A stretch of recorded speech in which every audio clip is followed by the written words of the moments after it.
Memoria Sur, un podcast de Diario Sur para hablar y disfrutar de la historia, con Ana Pérez Brián y Curro Fernández Sibaja. Hola Ana, ¿qué tal? Hola Curro, buenos días. Te hago una pregunta. Entre julio y agosto, más de 110.000 personas pasaron por un edificio de Málaga. ¿Cuál es ese edificio? Pues mira, te diría que probablemente podría ser la aduana.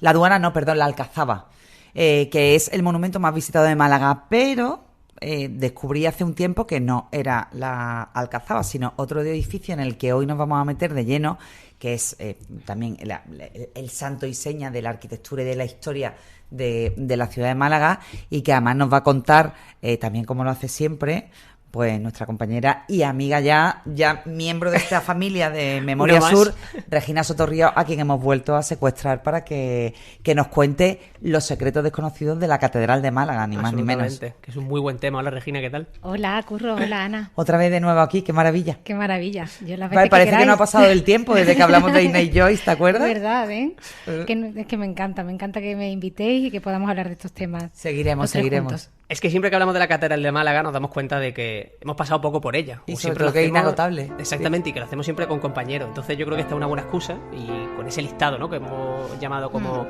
12 cosas que no sabías de la Catedral de Málaga y que tú nos vas a traer, y que a mí me parece que de luego es un temazo. Vamos a hacer este paseo con Regina y de la mano de Alberto Palomo, que es el sacristán de la Catedral de Málaga, y vamos a recorrer este emblemático edificio con 12 curiosidades, porque tú decías en el artículo que creemos saber todo de la catedral, pero ni mucho menos, ¿verdad, Regina? En absoluto.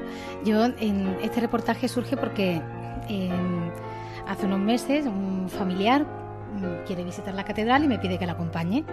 Y esta persona esperaba que yo le contara muchas cosas de la catedral. Entendía que yo tenía que saber mucho, ¿no?, de lo que había allí, porque, bueno, pues por mi trabajo, por todo, ¿no? Esperaba que yo le hiciera una guía muy detallada, ¿no? Y cuando llego allí me doy cuenta que solo sé las obviedades de la catedral.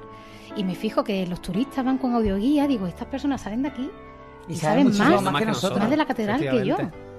Y entonces me puse en contacto con Alberto Palomo, que es la memoria viva de la catedral. Es como él dice, el Quasimodo. Qué bueno, me encanta esa catedral. definición. Sí.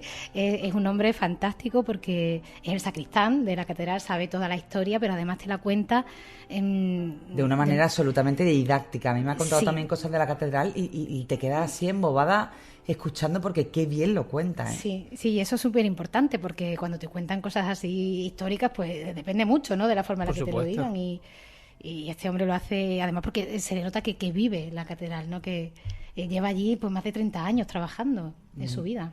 Pero este recorrido que vamos a hacer no son... Yo me acuerdo, ¿te acuerdas cuando hablamos del reportaje, de plantear el reportaje? Bueno, sí, una visita guiada por la Catedral de Málaga, pero Regina con buen criterio decía, ostras, es que podríamos sacar todos esos detalles desconocidos a los que incluso a veces no se tiene acceso, pero que al final terminan de construir la historia, no solo arquitectónica e histórica de la catedral, sino también casi la sentimental, ¿no? Porque en este paseo, en este podcast de hoy, vamos a recorrer lugares que no están abiertos al público, algunos de ellos, y que también dicen mucho de cuál ha sido toda esa evolución de la catedral a lo largo de los siglos, ¿no?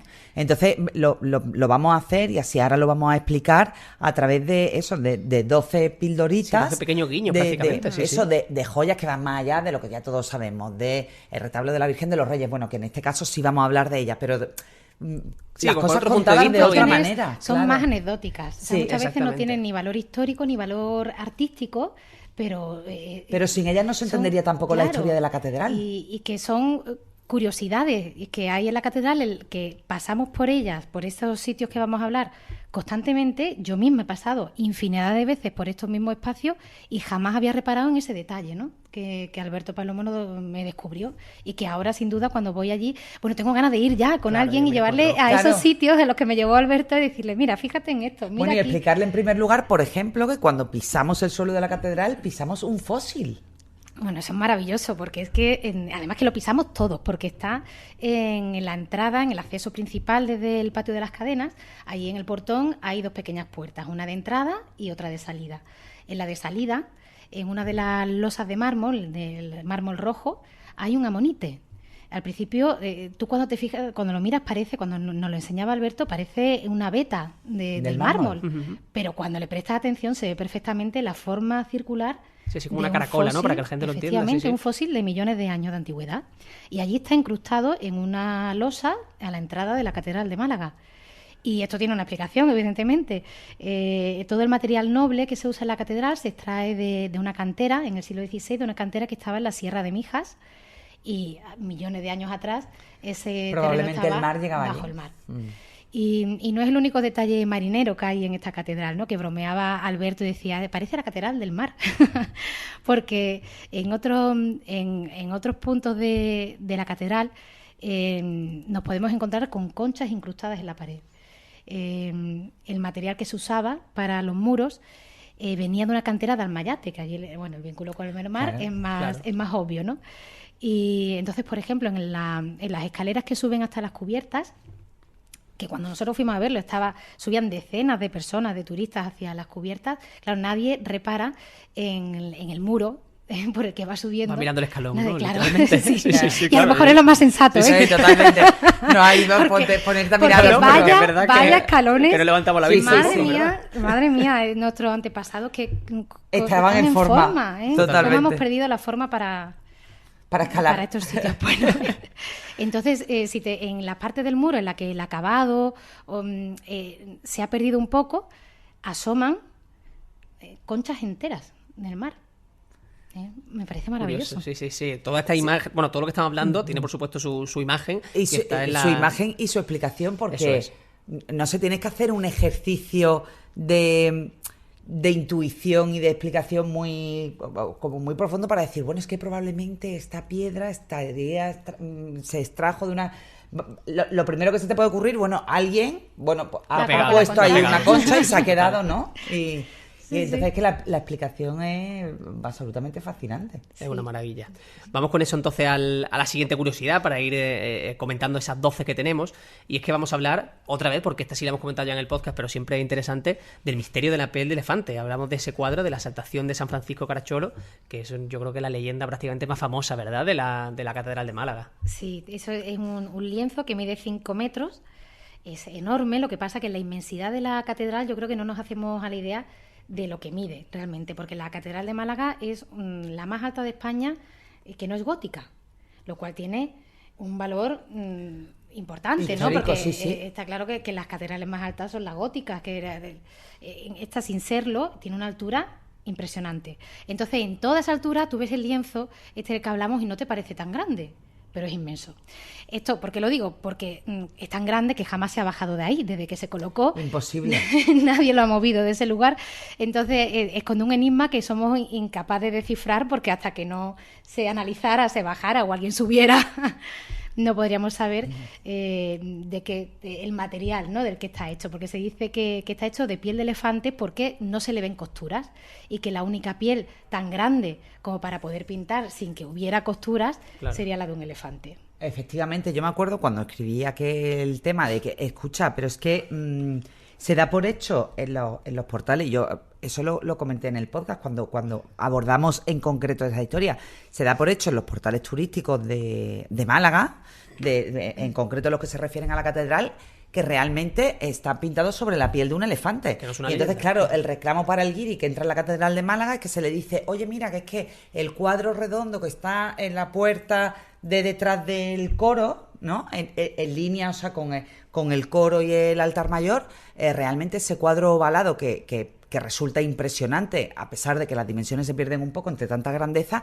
está realmente pintado con la piel de un elefante. Entonces, yo me acuerdo que hablaba con Alberto y decía, es que no es raro el guiri, el extranjero, que viene a la catedral y lo primero que pregunta es por el cuadro de la piel del elefante. Dice, eso ha sido imposible bajarlo. Dice, una vez sí que se hicieron una especie de pequeña restauración en aquella zona de rehabilitación, de limpieza, en aquella zona de la catedral de Málaga, y metieron una especie de torito con una grúa para acercarse, nada más para acercarse al cuadro y ver que estaba bien conservado.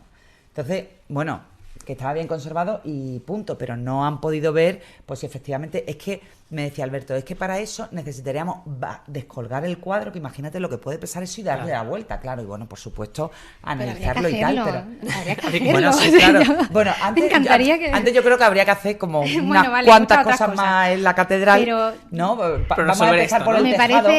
Vamos a empezar la casa por el tejado, y nunca mejor dicho, vamos a hacerle el tejado a la catedral, que no lo tiene, y cuando deje de mojarse, que muchas veces además se moja ese cuadro en concreto, pues ya bajaremos el cuadro, la piel del elefante, que probablemente ni tú ni yo estemos ya por aquí haciendo podcast, y veamos si efectivamente... pero con ese cuadro hay muchísima leyenda. Es curioso, hay muchísima leyenda, sí. Totalmente. Hay otro elemento dentro de la catedral que es la silla del perrero, y que esta me gusta especialmente porque una de esas cosas que podemos ver todos, que no está en un lugar ni alto ni escondido, que está a simple vista. Y que jamás has visto, ¿verdad? Y que jamás nos damos cuenta, exactamente. Probablemente la hayamos visto, pero no hemos reparado. Claro, que no es lo mismo. Y además luego cuando una vez que te la descubren, parece tan evidente que no, claro, como no lo hemos visto antes, porque claro, una catedral se construye sobre la base de la armonía arquitectónica, o sea, todas las columnas son exactamente iguales, en la dimensión, todo está muy medido. Y sin embargo, en esta columna que está justo en la entrada, por el patio de las cadenas, hay un saliente, un adosado que rompe totalmente con la armonía que se le supone a esa columna. Sí. Y entonces se cree que es una columna romana incrustada allí, lo que pasa que es pintada al igual que la columna principal, y entonces eso hace que nos despiste, ¿no? ¿Y qué es esta silla del perrero? Que es además algo único en Málaga.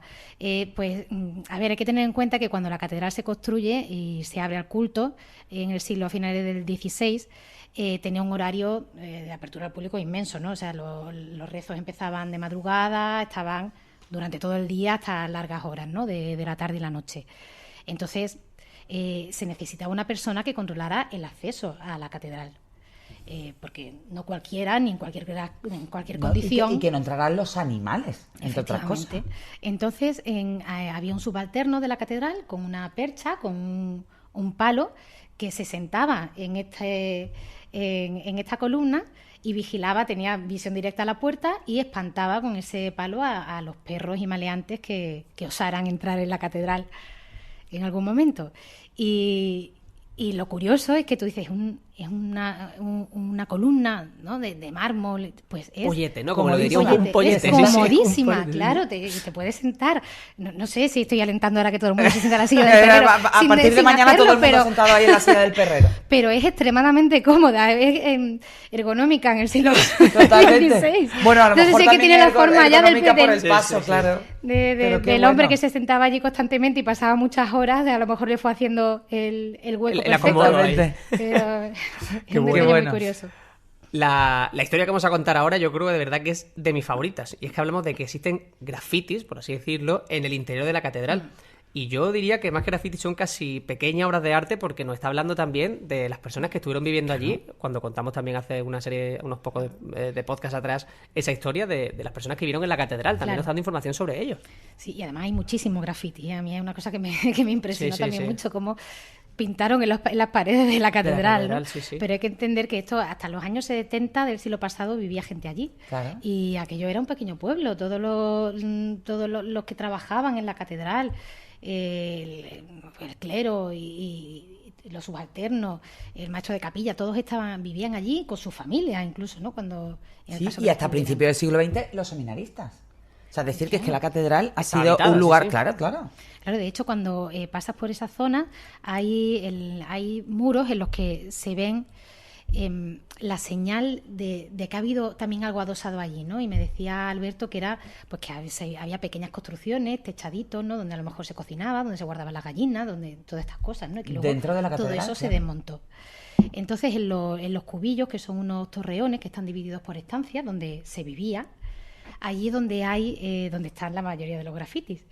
Y hay algunos que son ya del siglo pasado, ¿no? Que son relativamente recientes, que lo harían trabajadores que pasaron por allí.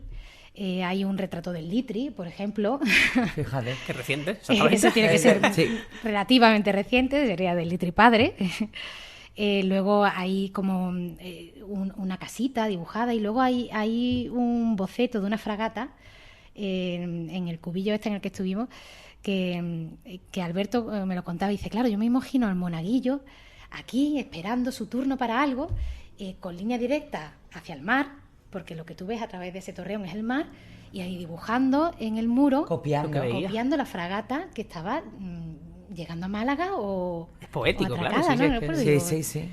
Totalmente. Sí. Qué maravilla. Es una estampa maravillosa imaginarse aquello. Pero es lo que cuenta Regina. A lo mejor ahora, bueno, a lo mejor no. Ahora pensamos que eso es una auténtica aberración y que es un atentado contra el patrimonio. Pero también en parte de de esos grafitis, por llamarlos de una manera que yo creo que es bastante ilustrativa, se entiende también mucho la historia de la catedral, del uso que tuvo antes y de la gente que pasó por allí. Sí. Acuérdate, Curro, que cuando hablábamos, por ejemplo, de la cueva de Ardales, Exacto. de la cueva de Doña Trinidad, decíamos que en una de las galerías se permitía, en una cueva prehistórica, se permitía a los visitantes del siglo XIX dejar estampados, tallar sobre la piedra su nombre y la fecha en la que visitaron la cueva. Entonces tú dices, bueno, eso ahora sería para prisión permanente revisable desde el punto de vista del patrimonio. Pero es que con el paso de los años eso nos ha dado, por ejemplo, mucha información del tipo de gente que iba a la cueva de Ardales y que eran los invitados de Trinidad Grum. Entonces, bueno, por supuesto, no hay que hacerlo, pero una vez que lo tenemos, vamos a aprovecharlo, ¿no? Y vamos a nutrirnos de qué fue todo lo que ocurrió antes de que nos hayamos vuelto, felizmente, como observacionistas. Felizmente lo subrayo, Hay que subrayarlo, eso es. De todas estas imágenes que estamos hablando, la gente va a poder verlo en el artículo que dejamos relacionado en las notas del podcast, que de hecho está muy bien hilado, ¿no? Ese artículo, me refiero con las imágenes y encima siempre... Que Regina lo hace todo muy bien. Hila muy bien los textos y de verdad, y este tipo de trabajo que son, además, lo sé, de filigrana y de volverse loca y de extraer cada cosita para organizarlo, es fantástica. De verdad. Pues la gente puede verlo, simplemente tiene que pinchar el enlace y va a ver directamente esa imagen de todo lo que estamos hablando, de estos grafitis también, o de dónde está situada y cómo es esa silla del perrero y de todo lo que vamos a hablar durante este podcast.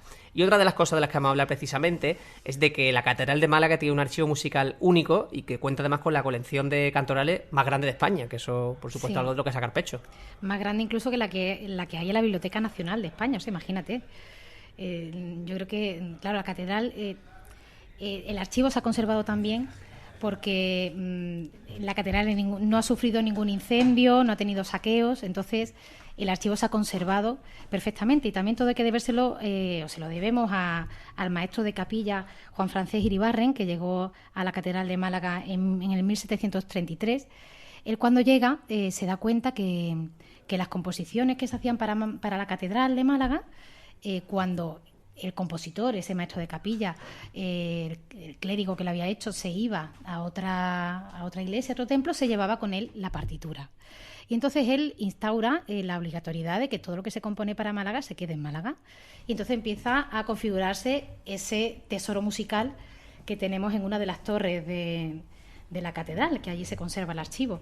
Y dentro de ese tesoro, una de las joyas, como tú decías, son los cantorales gregorianos y de polifonía. Que algunos, es que es impresionante verlos, porque algunos llegan a pesar 45 kilos. Están manuscritos. Sí, son unos tomos. Eso es una persona, el peso de una persona menudita, pero el peso de una persona. Claro, piensa que estaban hechos tan grandes y con ese tamaño para que todo el coro pudiera leerlo. Entonces tenía que tener unas dimensiones espectaculares, porque el coro de Málaga no es precisamente pequeño. Entonces tenía que estar hecho en proporción para que llegara a todos. Ahora nos detendremos también en ese coro, pero antes vamos a contar una cosa que yo creo que a mucha gente le va a impresionar. Primero, decir que el relojero de la Puerta del Sol también fue el relojero de parte del Big Ben, pero también, además, esa misma persona dejó su sello en Málaga, que eso es algo que yo creo que a la gente le va a llamar la atención. Sí, y ahí está en una de las capillas, se expone la maquinaria del reloj original de la catedral, que ya evidentemente se ha sustituido por otro más moderno. Y es un ingenio que fue construido en Londres en 1868 y lo donó la familia Larios, como tantas otras cosas, a la catedral, y lleva la firma de J.R. Losada. Claro, a lo mejor ahora no sabemos muy bien quién era, la gente no lo ubica, pero era el relojero español más famoso de su tiempo.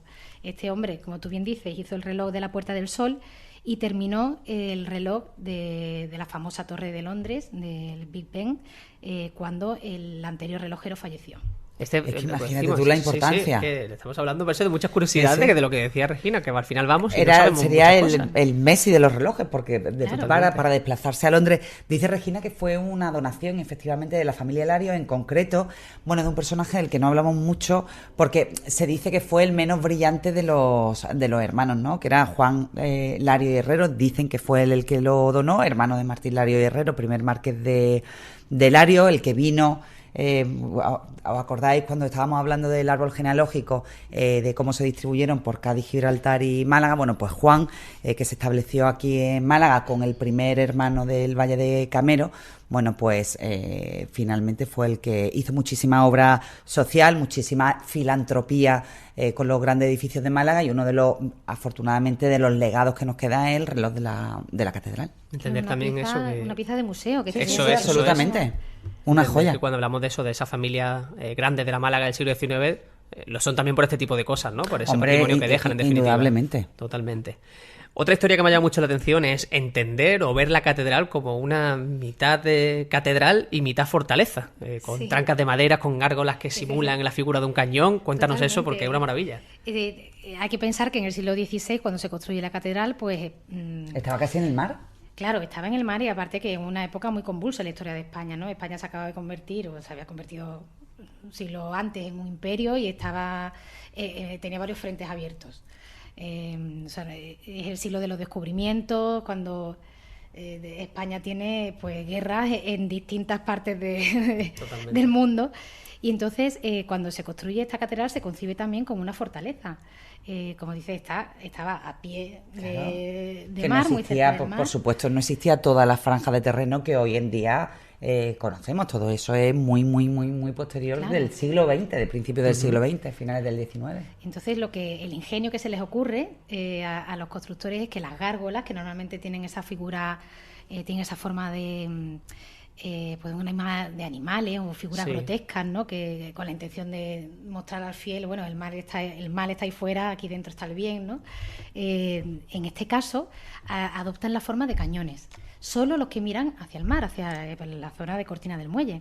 Entonces, de tal forma que el barco que llegara a Málaga con malas intenciones, claro, que lo pues, primero que veía le podía despistar de alguna manera esos cañones apuntando hacia el mar.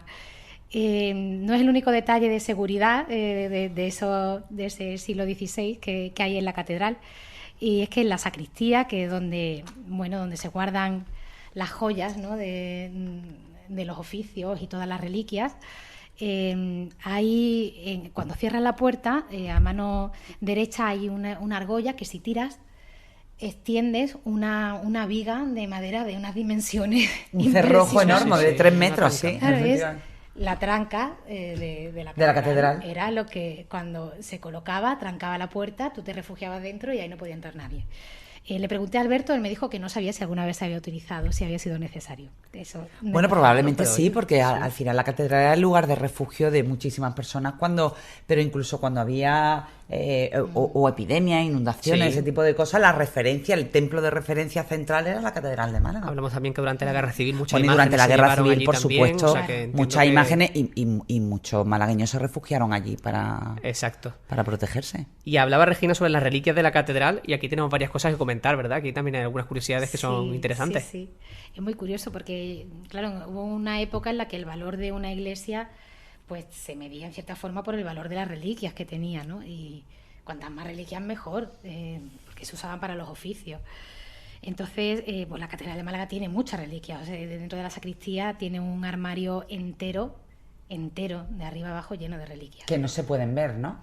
No, se podrán ver, imagino, a lo mejor en momentos puntuales que por alguna celebración de adoración se saque alguna de ellas. Yo creo que la más importante quizás sea el brazo de San Sebastián, que estaba en poder de los jesuitas de Málaga hasta que le expulsó de España Carlos III en el 1767, y en ese momento la catedral se hizo con lo que los jesuitas dejaron aquí, entre ellos esta reliquia. Pero luego, por ejemplo, hay 2 cuerpos enteros en unas cajitas. Entendemos, claro, los huesos ya de los santos, efectivamente, de Santa Dianesa y San Flaviano. Y luego también la cabeza de una de las vírgenes que acompañaron al martirio a Santa Úrsula.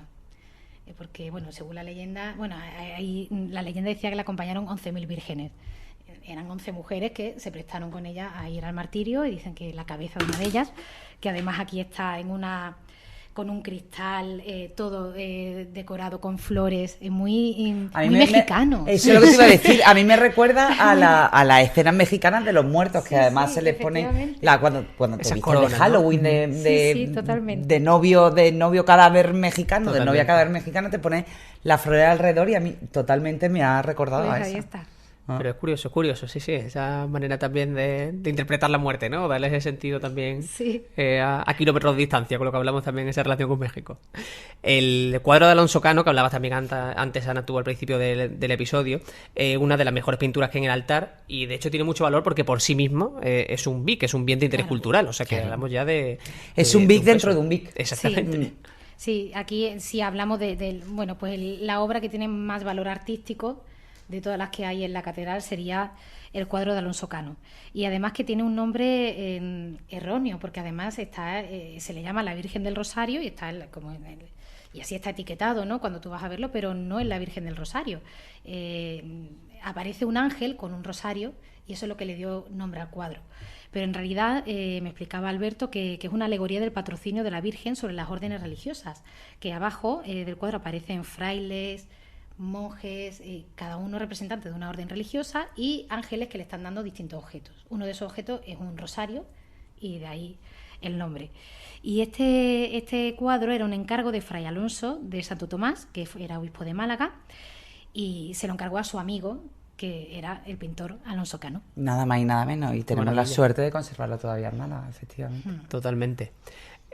Vamos a hablar ahora sobre un tema que ya hemos hablado anteriormente, pero que a mí me parece muy, muy llamativo, y es que dentro del órgano de la catedral, que ya de por sí tiene peso suficiente histórico y un valor muy, muy importante, hay una culebra que te indica la presión, eso es digamos. Buenísimo. Eso es muy curiosa, y la imagen de verdad invita a la gente a que se meta en el enlace para verla, porque es muy llamativo. Y además es que el órgano se sigue tocando hoy como se tocaba en el siglo XVII, cuando se colocaron, en que se construyeron en la catedral, y la culebra sigue saliendo de su cubil cada vez que se interpreta una pieza allí, ¿no? Porque esta culebra lo que indica es la presión del aire que entra en el órgano, porque así funciona. Antiguamente eran 2 personas los que insuflaban aire manualmente, y lo único que ha cambiado a día de hoy es que ese aire entra de forma automática. Pero el organista que toca tiene que conocer la presión que está entrando, y si quiere más o quiere menos, ¿no? Y eso lo indica esta culebra, cuando hay mucha presión. Tiene que estar pendiente de la culebra, claro. La culebra te sale por el lado derecho, y tú ves a la culebra aparecer, y luego a la culebra entrar, según... Sí, una figurita de madera, para que la gente que no lo vea lo imagine. Pero y seguro que no se hubiera podido inventar algo tan eficaz como aquello de la culebra, y de que tú lo miras, ¿no? De que también te fijes. Claro, totalmente, y que sea tan eficaz. Totalmente. La escultura más antigua de la catedral, hablamos antes de un cuadro, ahora hablamos de la escultura más antigua de la catedral, data del siglo XV, y se dice que estuvo en la primera misa católica que se celebró en Málaga, o sea que está directamente relacionada con los Reyes Católicos, por supuesto. Por de ahí su nombre, la Virgen de los Reyes, porque se dice que es la Virgen que ofició la primera misa que se hizo, porque la traían los Reyes Católicos en el cortejo cuando entraron en Málaga. A Málaga. Entonces, claro, esta tiene una capilla también especial, y para darle, bueno, pues no sé, no más valor, pero yo creo que engrandece la capilla las 2 figuras que hay al lado de esa Virgen, que son Fernando el Católico, Isabel la Católica, en actitud orante, y con la firma de Pedro de Mena. Esa Virgen es preciosa, porque además es que tú te imaginas que efectivamente cuenta la leyenda que venían los Reyes Católicos con esa Virgen, que dejaron además aquí también la Virgen de la Victoria, que ya hemos hablado en otro podcast, que fue un regalo del consuegro de Fernando el Católico, de Maximiliano de Austria, cuando su hija Juana se casó con Felipe el Hermoso. Pero a mí me resulta emocionante imaginarme a los Reyes Católicos entrando en Málaga o avanzando sobre el centro de Málaga, atravesando la Puerta de Granada, Fernando el Católico desde la Victoria y Isabel desde la Trinidad, con la Virgen. De hecho, ahora vamos a saltar de la Catedral al Ayuntamiento, porque en la escalinata de ascenso al Ayuntamiento, la vidriera principal precisamente representa esa entrada de los Reyes Católicos en Málaga, y creo recordar que hay algún tipo de alegoría de esa Virgen de los Reyes. De los Reyes, ¿no? Sí. Efectivamente. Sí, ahora no, a lo mejor estoy siendo muy osada diciéndolo, pero creo que tengo la vidriera en la cabeza, que es la vidriera más bonita del ayuntamiento, y se ve perfectamente esa entrada de los Reyes Católicos con... claro, al final, bueno, pues lo primero que hicieron eso, símbolo, pues ¿no? las iglesias, los conventos, las órdenes religiosas, la Virgen de la Victoria y hacen la iglesia de la Victoria, San Ciriaco y Santa Paula, en el momento que los conocen, bueno, pues los convierten en los mártires de Málaga y en los patronos. Entonces, bueno, pues puede ser una leyenda absolutamente verosímil, ¿no? Porque Totalmente. en este tipo de cosas, bueno, pues siempre está la historia entre el rigor de la documentación con la que contamos y esa leyenda que bueno, que suena bien para la historia y que no es, y que es verosímil. Y que es muy probable porque los Reyes Católicos venían acompañados de casi una ciudad con ellos, ¿no? O sea, Claro, claro. Era muchísima gente, entonces es normal que hubiera más de una varias imagen, imágenes muchas religiosas más, que iban con absolutamente. ellos, porque eran muchísimos y oficiarían también ellos misa durante Claro, durante en todo el camino, sí, efectivamente. Vamos a ponerle broche a este podcast con el coro de Málaga, que es una referencia absoluta dentro del patrimonio que tiene la propia catedral. Y es un coro que está realizado por 3 escultores diferentes, entre ellos Pedro de Mena, que hablábamos antes precisamente de él. Efectivamente. Es uno de los conjuntos escultóricos más sobresalientes del barroco español.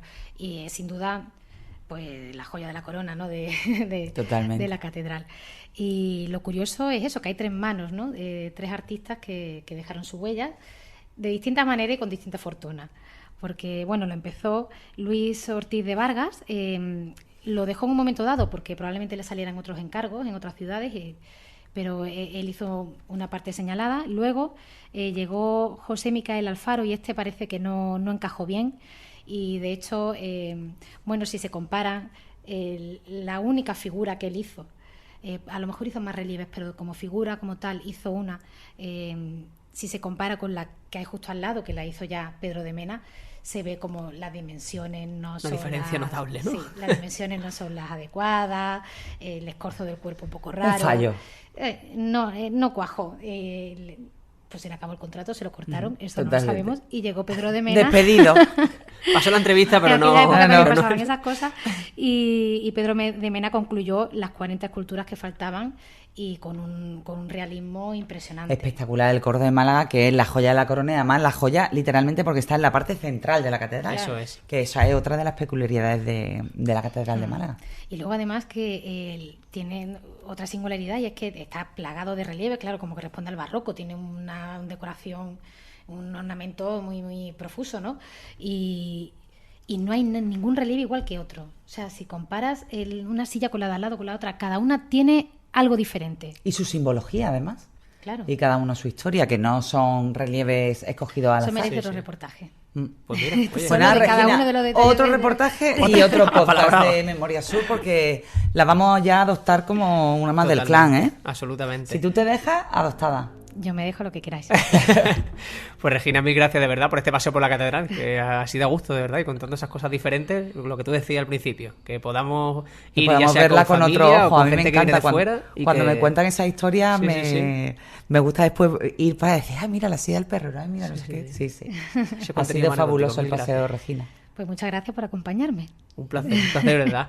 Ana, nosotros nos vamos a quedar citados para la semana que viene. Vamos a seguir avanzando en esta 4ª temporada de Memoria Sur, que ha empezado con muchas voces y yo estoy muy contento. Me está gustando Sí, cómo va esto. la verdad es que sí.